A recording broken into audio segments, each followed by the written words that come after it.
Welcome to Hope Through the Hard, a curated coalition podcast where we talk honestly about life struggles and how to face them in healthy, hope-filled ways.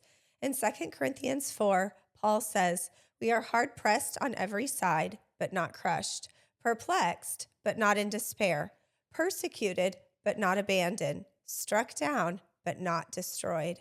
That's what this space is about, real conversations about the hard things in life and the hope that carries us through. I'm Ashley. I'm Levi.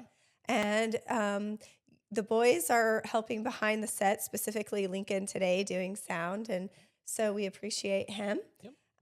And you can find all of our coaching services at curatedcoalition.com. And that's linked in the show notes. Yeah. Excited to be here with you all. And I think we're starting with the question, right? Yes, the kid question. The kid question. Yeah, it's way up there. I haven't touched it since Lincoln set it down. Uh-oh. On your mark, get set, go. If you could go anywhere for vacation, where would it be? Oh, you want to go first? Well, this is something we just continue to talk about is going to Italy. Yeah. So, yes. Yeah, Italy. Italy. For sure. What do you want to do in Italy? Definitely not what Adeline wants to do of just look at designer clothes. She just wants to go to Milan and look at fashion. All the clothes where, I'd rather go look at some of the architect and the history sites and eat food. Yeah, I just want to go and be able to eat bread that doesn't make me sick. Hopefully. And definitely, I would love to obviously see all of the historical things. Right. Italy is definitely it. Right. Yeah, it's a top one. Or then head down to maybe Jerusalem or something like that. But that is not on my list. Not on your list. Definitely not. Not Egypt, Cairo. Yeah, is on your list. Uh-huh. The pyramids. Yeah. Yeah, for sure. Lincoln says yes. Okay, so we are talking today about having hope when you're angry, specifically at God. Yep. So yeah, it's a hard topic. So do you want to? Yeah, so this is a hard topic because especially depending on your relationship with God, depending on how long you've been connected with God, it can have a lot of sway in this. Is it okay to be angry at God? Is it okay to struggle with some of the stuff that's going on and tell him that you're angry? And some people are like, no, you can't do that because then you might get cursed. Not necessarily so true because God wants a relationship with us and he wants us to be able to share. And he understands we're going to be angry. Some of that's because we may not understand everything, but then also there's a lot of other part of the opposite of God, of sin, and the consequences of that, of whether it's our personal choices or other choices, or maybe it's just the whole realm of this is life, right? What we live in today. Some of the times I've been the most angry is because of death. Yeah, for sure. And the struggles that we've even dealt with our families and stuff. Yeah. I, for sure, the time that I was the most angry at God was, we had a second trimester miscarriage. We were about 15 or 16 weeks along, by the time we finally had the surgery. But I was outside of my first trimester, and I announced that we were having a baby. The kids were super excited about having a baby. I went in for a very routine appointment. I had Lincoln with me and his little best friend at the time, because it was just supposed to be a routine appointment. Go in, listen to the heartbeat, and then we go home. And they couldn't find the heartbeat, and they sent me for an ultrasound, which you were out of town. Yeah, I was heading to Tennessee. Yeah. And so I was stuck. They wouldn't let children back in the ultrasound room. And so I had to call your coworkers to come and sit with Lincoln and his best friend. And they did the ultrasound, and she was just laying there with her head on her hands, just like this. And she was just absolutely perfect, but no heartbeat. And I was furious at God, because you weren't there. I had to walk out of the ultrasound room and explain to my 3-year-old that he was not going to be having a baby sister or a baby brother. We didn't know at that time that she was a little girl. But and then, had to somehow figure out how to get Adeline home from school. I was so angry at God for taking this life away from us, from our family. And I didn't have any idea what to do with my anger. So, that's definitely the time that I was the most angry at God. Yeah, and that was tough because even my trip, so I was heading to a conference in Nashville, Tennessee, a big student ministry conference, which I really hadn't gone to one. It was like, great, I finally get to go and experience this conference, and I'm almost there. And then Ashley calls me. And so then I immediately have to turn around. And between the talks and conversations is, straight anger. Where there's times where I'm just, good thing I was by myself in one part, because I was able to scream. I was able to yell. I was able to just say all that I felt to God, beat on the truck some. and it's just angry. And part of it was I also had to prepare myself to be ready to walk into the home with you and the situation, which I think a couple of your family members had made it to the home before I even did.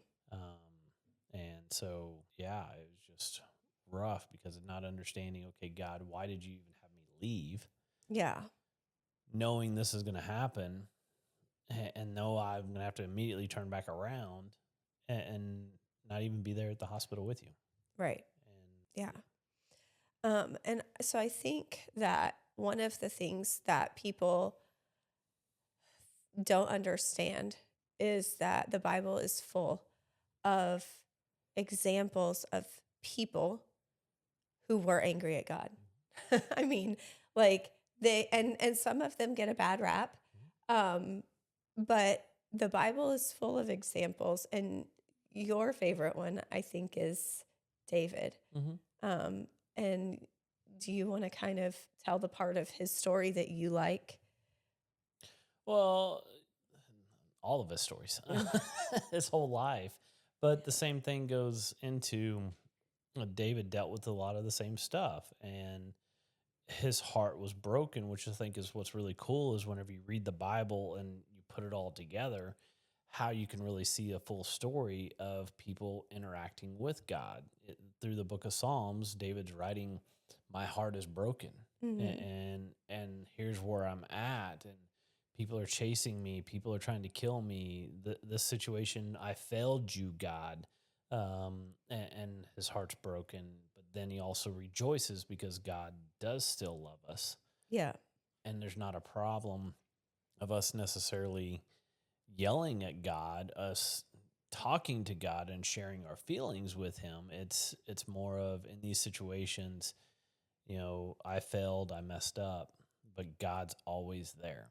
And Psalm 51 really gives us an idea of sharing all of that, of him showing in the depths, but then continue to read how he rejoices, dances around in the street, but losing a child and him losing all the different things of trust of God as well is rough. Yeah. So I think for me, I just really, I love the story of Naomi. In the book of Ruth, chapter 1, Naomi has left the land of Israel. There was a famine, and she and her husband leave, and they go into the land of Moab, which is an enemy territory. So they're willing to leave enemy territory, or into enemy territory, sorry. And they go to be able to have enough food to feed their children. And while they are in Moab, their sons get married to Moabite women. And in that time, her husband dies, both of her sons die, and she is left with only 2 daughters-in-law who aren't Hebrew. Right. They're not Israelites. And so she says, I'm going home. Like, I'm going home. And so in verse 19, it dwindles down to just Ruth and Naomi.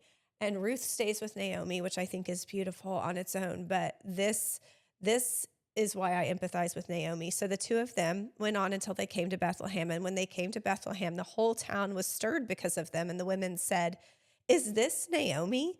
And she said to them, "Don't call me Naomi, call me Mara, for the Almighty has dealt very bitterly with me. I went away full, and the Lord has brought me back empty. Why call me Naomi when the Lord has testified against me, and the Almighty has brought calamity upon me?" And I think so many times in specifically our dealing with losing secret baby and losing other family members, that is what I have felt. Like, I'm bitter and I'm empty, and the Lord is against me. And so to see the story of Naomi really unfold through Ruth, and how that leads to such a fullness at the end of her life is very hopeful. So that is definitely my favorite story of kind of God taking a situation of someone who is genuinely bitter at him, like blaming him. He has brought calamity on me. And I think that that's so accurate to how I feel when we lost secret baby and when I've lost other family members. Well, and that's part of grieving, right? Right. And how we feel.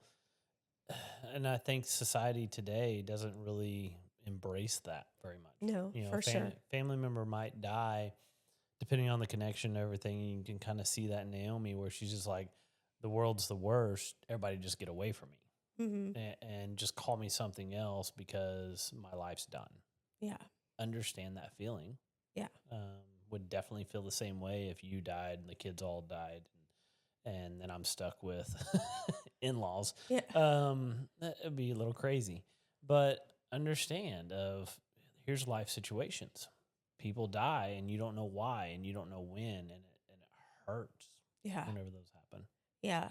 So one of the things that I think we've talked about a few times is just the word grief, that we just really have no concept of what grief really is, especially here in the United States. And so one of the people that I think that articulates grief the best is Pete Walker. In his book, The Tao of Fully Feeling, Harvesting Forgiveness Out of Blame. So it's a super long title, but that is a fantastic book. And it really covers, he kind of has 4 steps of grief, which I think if we could learn that these 4 steps are normal, that they're human, and embrace them and quit like fighting against them, we would be more emotionally healthy. And we would be able to move on from our grief and process through. It's going to rise back up. Yeah. But we would be able to move on through it. And so the 4 steps are angering, which is, you kind of alluded to that, like you were hitting the truck. Yeah. But it's just directly focusing the anger that you have from what you've lost, and then at the appropriate person, like it never justifying hitting someone, or something, along the lines of physical abuse toward another person, right. But getting your anger out of your body, saying the words that you need to say, And, he even gives the illustration of if you're angry, if anyone still has a phone book, he uses a phone book and a garden hose, and you just get the physical part of the anger out of you so that you can move on to the other three steps. Yeah. Well, like we bought a punching bag a long time ago. Yeah. It was like, just go out there and punch the punching bag, get Yes. the anger out. You're upset, go hit something, not the people. Right. Right. But just physically is part of it. Physically, you got to release that because it's stuck inside of your body, and how our body, our mind, and our heart, and physically, all of our body systems all functions together, and there is a release. And a lot of people will feel better if they go run, or if they start hitting a punching bag, or if they do something that just exhausts their body. Yeah. And then they feel better. Yeah. Lincoln had a bad day last week or the week before at school. And he was frustrated. He had not done well on something. And I'm like, go punch the punching bag. He came back in, and how do you feel? Better. Okay, great. Yes. You have to get the physical release of your anger out of your body. And so then the second step is crying. Yeah. That's a rough one. Yeah. Because as Adeline talked about, I definitely don't cry a whole lot. A few times I have, like when my dad died, I remember you coming and telling me, because I was in the shower, and then I just laid there in the bottom of the shower and cried. Yeah. And then the next time I really cried, because part of Dad's funeral and everything with it, I had to drive over there quickly after getting around, but I had to speak at the funeral. And I couldn't feel like I could speak and cry, or feel like I could release a lot of that, or else I wouldn't have made it through the sermon speaking at my dad's funeral. Yeah. And then, as soon as I got done and I sat down, it just like overwhelmingly just hit. And it's like, I can't stop this anymore. Yeah. Yeah. And I think that specifically men have a really hard time with that step. Oh, yeah. Crying.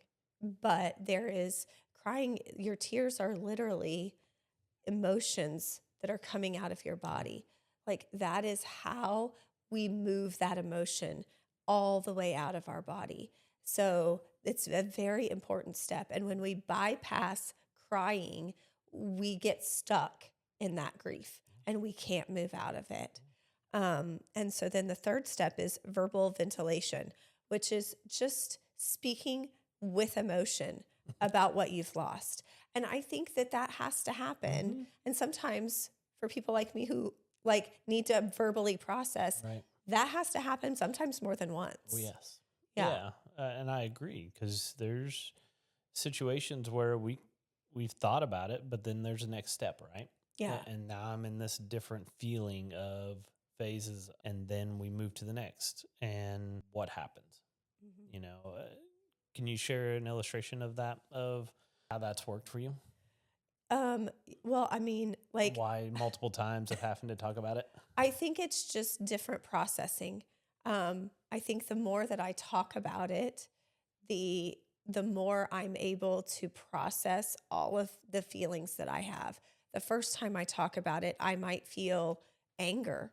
And the second time I talk about it, I might be focused more on sadness. And the third time I might be more focused on, what did our family lose in this? What are we going to miss out on because of this loss? Even if it's not a death, there are situations in life where you lose something. When you move from one house to another, there are people who have to grieve the loss of that. Even if they're excited about going to a new space, you're leaving behind memories. Yeah. You're leaving behind certain things that you can never go back to because now someone else occupies that home. Yeah. So, I mean, it could be any number of things, but every time you talk about them with emotion and you move through those steps, and you're able to go on to the fourth step. Yeah. Well, and even like Lyndon, I don't know how long, but even years Oh my of gosh. he Yes. missed our house in Missouri, Yeah. which is understood because he was a baby and he grew up there, and that was some cornerstone memories of life. Yeah.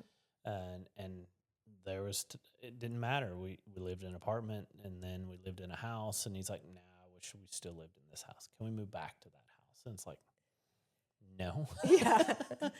Yeah. But that was him verbally ventilating that. Correct. Like just it Missed it. has to come out. Yeah. It's almost like a, like a pot that builds up pressure and the steam comes out the top. Like he just has to get it out. And that's what verbal ventilation is. Correct. Just have to get it out. And you might focus on a different emotion every time, but you have to address it in order to heal. Okay, so the fourth step is just feeling. and that is a passive process. And you're not reactive, but you're just present with your internal emotions. And I think that is the step that most people bypass. Yeah. We bypass it because we just choose to focus on anything but that. Like you would rather I'll just go take a walk. I'll listen to a podcast while I walk, or, I think I'll just scroll social media, or, hey, babe, I'm feeling kind of sad. Can we just watch a show or whatever? Yeah. That's the one that gets bypassed for women, I think more maybe. Well, men aren't supposed to feel. So, and if you do, then either you're weak or, just get over it. Yes, you can have your feelings, and it feels like in the world and society, well, that's just life. Get over it. And that's not right. And with it, is anybody going to understand me? Here's my feelings. We lost secret baby. And with that, does anybody understand? Because especially at that point in time, nobody really talked about losing a baby. Right. Or, grieving a family member dying, or, moving to a different place, or, when you graduate high school and you go off to college, there's a little bit of grieving that happens. Right. And who's going to care? Yeah. So if I share my feelings, is anybody really going to care? And in the society we live in today, nobody shares their feelings because nobody might care about it, or who's going to use it against me? Oh, yeah. Yeah, especially in the age of social media. How is this going to be turned around and used against me? So that made me think of Lamentations 3, and it says, "But this I call to mind, and therefore I have hope. The steadfast love of the Lord never ceases. His mercies never come to an end. They are new every morning. Great is your faithfulness. The Lord is my portion, says my soul. Therefore, I will hope in him." And so I think when no one else is available to sit with you in your feeling, the Lord is available. He is always there, and his love never ceases. But sometimes it's hard to even trust that. When we're angry at God, we think it's his fault, and we don't see hope. Because if God is our hope in everything, and he knows all things and has control of all things, then all of a sudden something bad happens. Now my hope's shattered. Why? Why did he let that do that? Right. Why did he bring calamity on my head? Yeah. But I think that's part of having a deeper relationship with God, is that you can see him being present for you in new ways when your relationship with him is deeper. Yeah. So is there, I don't know if you can maybe just tell how God met you when you were angry at him. Oh, which time? Any of them. Well, there's so many, because life happens, especially jobs where, working in a church, you think God's going to take care of everything and everybody's going to be happy. Everybody's going to be great. Ministry is simple and easy and flowing. But it's not, because it involves people. Right. And like in Missouri, definitely remember being kind of angry at God because we'd been there for 10 years, hired a new senior guy, which we said, hey, if we're not the right fit, then we're out. Mm-hmm. That's fine. And found out we weren't the right fit, and it's time for us to move on, which is kind of angry because you pour so much into a set thing. Yeah. And then get here, and a year after we're out. And then God opens another door, Yeah. which is like, okay, here's hope, and here's great stuff, and then slap in the face again. Yeah. Where I worked in a company in construction for 4 years and grew it massive, and made a lot of money from that, and felt like God was really just blessing us over and over and over. Yeah, it did feel like that. And then 11 months ago, that got yanked out. Mm-hmm. And then we had nothing. Yeah, we had nothing. Bought a brand new house, and then God, put us in a situation where really, yes, we were angry because like you just gave us all this and you let all this happen, and then you took it away. Yeah. And there was a lot of anger from both of us in the situation. There was crying, there was having feelings and multiple different feelings of that whole realm. Lots of verbal ventilation. And crying that goes through all that. And I think that's why God does things in our lives, is to trust him. Yeah. Yeah. You can be angry at him, and he's okay with that. Yeah. But will you still trust him? I think is really where the key is, because God's opened up so many doors since then. And part of it's this sitting here of helping people and opening up doors to heal us, where even talking to a friend a couple of nights ago, and he lost his job around the same time as well, and then didn't have anything for months, but he was happy. Yeah. Which is something that Adeline kind of talked about, is like, yes, I lost my job, where as a man, I feel like I have to financially support my family and be there for my family and be strong for my family. But the situation that I was in was very toxic. Yeah, it was. And God had to shut it off to keep me safe and healthy, which also meant that he had to open doors to fulfill the other parts. Right. And for all of us as well, to be able to trust more on him, I think has been something not just for me, but has been for us, but also for the kids to see these cool new things opening up of what they get to do and what life looks like as well. Yeah. Yeah. And I think that both of us have a very different relationship with the Lord now, when you lost this most recent job, that we didn't have when Secret Baby died. Right. And so we were both, I mean, we cycled kind of, you would be okay for a few days, and then I would be like, I'm not okay. And then, but the thing that was the most clear was that there was no solution that we could find on our own, and that we just had to both kind of hold up our hands and say, okay, God, wherever you want to take us, that's where we're going to go. And we're both totally outside of our comfort zone in every possible way, but wherever you want to take us, that's where we're going to go. And I don't think that we were in that place when we lost Secret Baby. I did not trust God enough to say, okay, whatever you want to do. I was still very afraid of giving that control over to God. But he had proven himself faithful through Secret Baby and through 2 moves and through so many other things, that it was a little bit easier to trust him every time. It was a little bit easier to say, okay, I do remember you being faithful in that.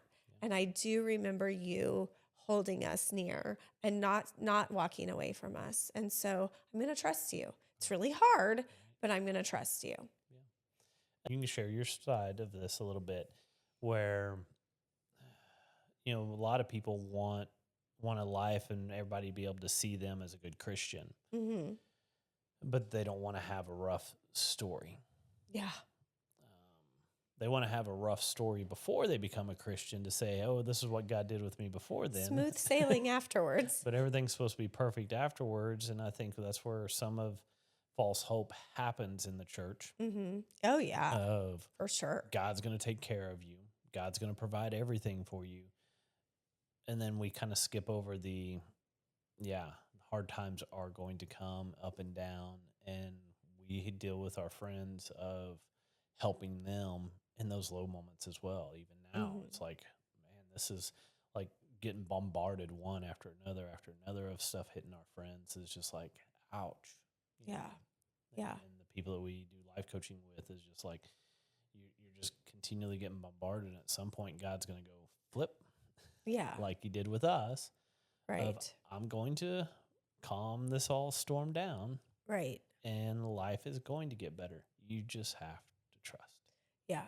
He's writing a story for that.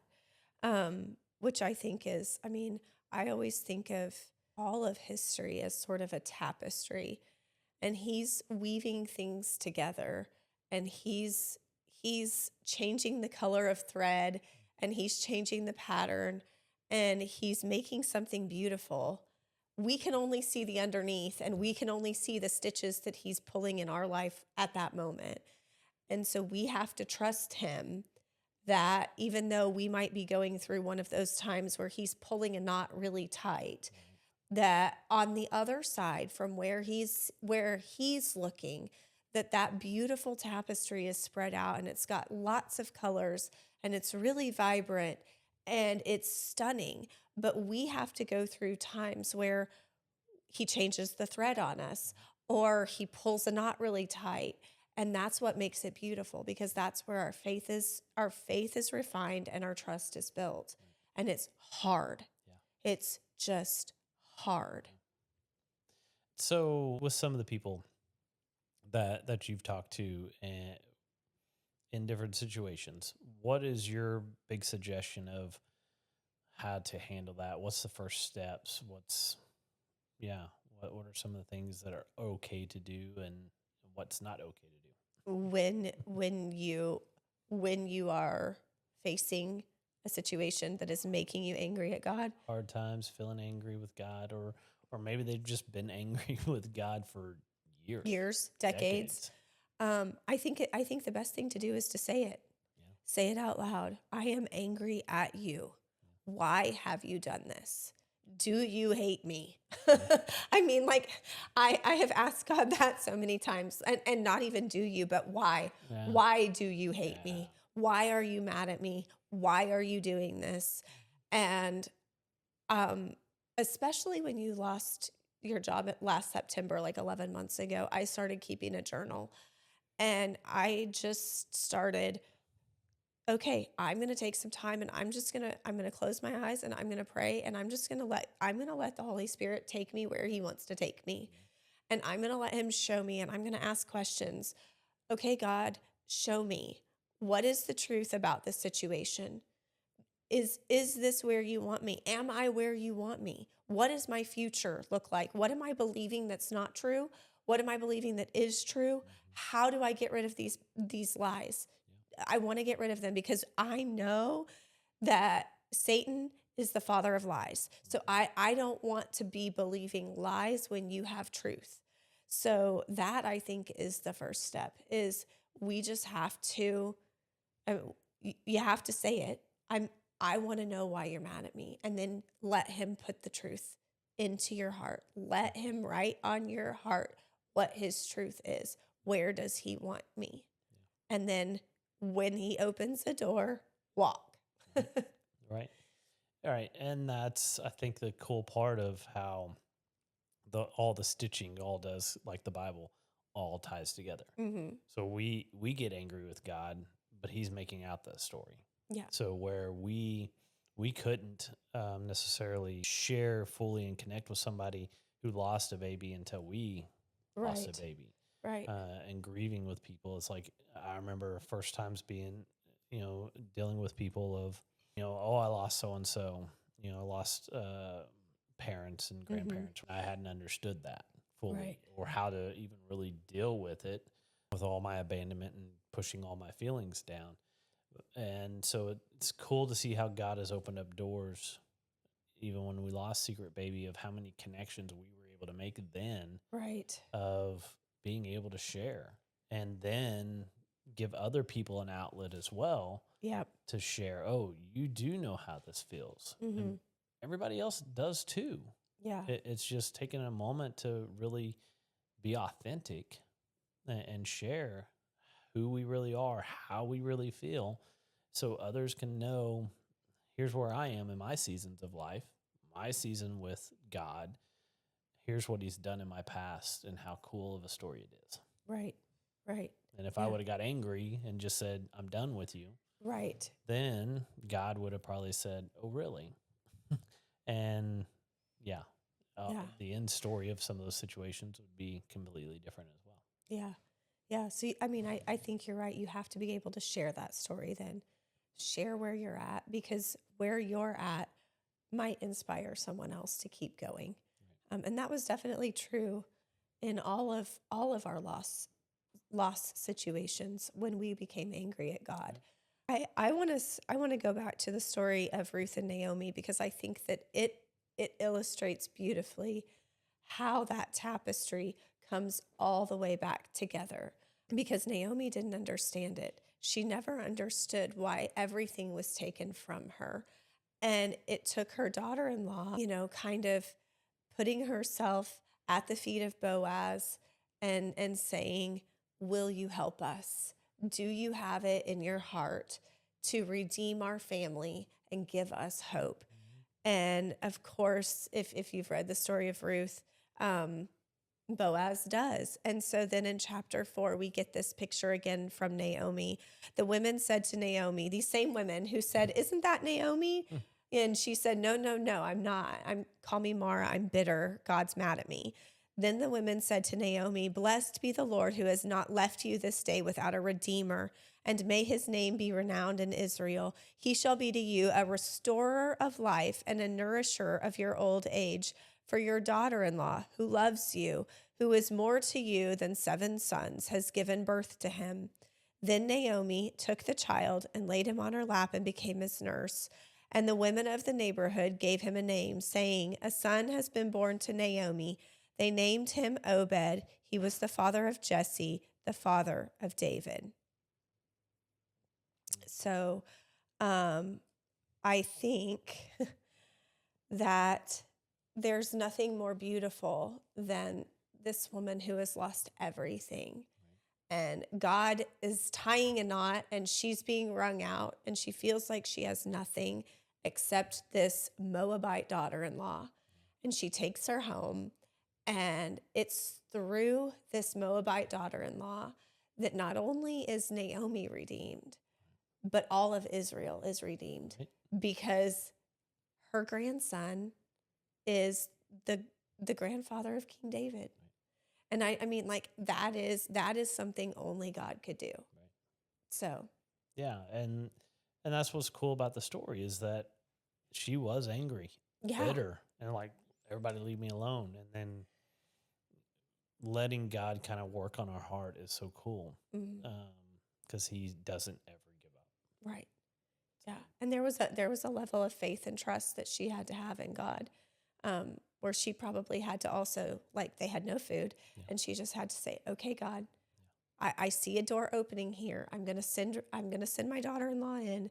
If this is where you want her, then take care of us like this. And he does. Yeah. He does. Yeah. So. Because it works with us too, right? Our stories are no different than hers. No, David isn't probably in our lineage, and Jesus eventually, of that. But the world changed because of what God was doing in her life. Right. The same thing happens with us. Our world changes, and we change the people around us. That can affect such a huge ripple into all the people beyond what you deal with each and every day. So that's what's cool of how God isn't different than how he treated her as he treats us, because he still loves us. Yeah, absolutely. Okay. Do you have anything else that you would like to talk about with being angry? Oh, being angry. At God. at God, I think many times, like we said, people see God in a different light. And sometimes I think you have to really dig in and get angry with God sometimes Yeah. to really understand his heart and to have the feelings of what we talked about of grief, to understand his heart because he's lost people too. Yeah. To really get dirty in some of those situations and your feelings and everything else so he can show his feelings as well because he is angry too. Yeah. He's angry of the sinful world that we're in, and he's not happy that we don't choose him each and every day, and he kind of hurts us as well. Mm-hmm. So that's where keep pouring in the relationship. Don't give up. Yeah. Yeah, because there's no relationship on the planet where you can have a genuine relationship and not be angry with the other person sometimes. Right? And so he's angry with us when we sin and when we walk away from him and when we don't trust him. Yeah. And we feel that anger too, and we feel like he's pulling back or he's not. And so we have to talk it out. Yeah. Like that's how you fix being angry. You have to talk it out. And whether that's with the person sitting next to you or with God, you have to talk it out. And because he wants to be near to you when you're sad. Right. Psalm 34 says he's near to the brokenhearted. And so he wants to be near to you, but you have to trust him. And you have to be willing to be honest about your feelings. And that's hard. Very. I don't like that. Share my feelings. Mm-hmm. Yes. Yes. Yes. I love Jesus. Jesus loves me, or our happy family. But yeah, there's times where my faith has massively changed, and I had to get angry before it would change. Before you could go deeper. Yeah. Yeah. Yeah. Well, thank you for joining us today for our conversation. My hope is that you leave reminded that whatever you're facing, you're not crushed, you're not abandoned, and you're not destroyed. That's the promise of 2 Corinthians chapter 4, verses 8 and 9, and the heartbeat of hope through the hard. You can visit curatedcoalition.com to book our coaching services, and we'll see you next time. Bye.